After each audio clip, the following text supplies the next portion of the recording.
The face of AIDS has changed during the past 3 decades. It is now impossible to tell who has the disease and who does not. Treatment has come a long way, allowing people infected with what was once a death sentence to live normal, productive lives.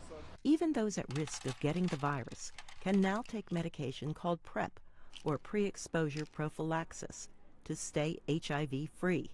It's just the latest weapon in the growing medical arsenal against AIDS. It's the most powerful new tool in prevention we've had in a generation of research.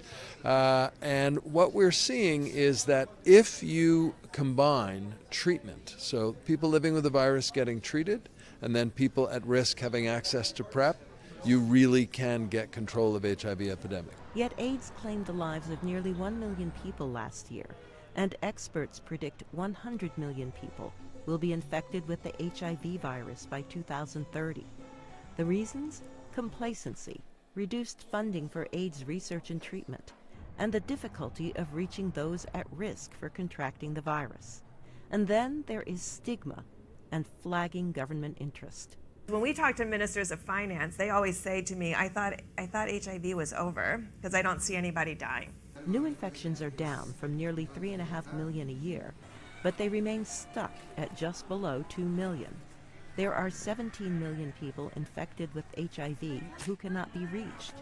Men who have sex with men, IV drug users, sex workers and their clients, and transgender people.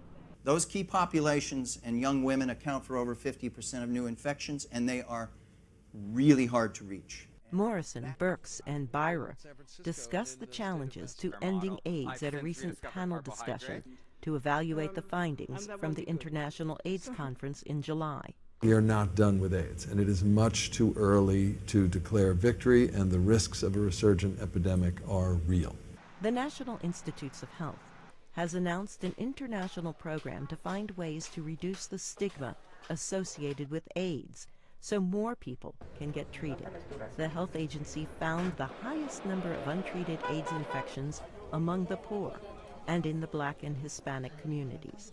The agency said closing these treatment gaps is critical to ending AIDS. Carol Pearson, VOA News, Washington.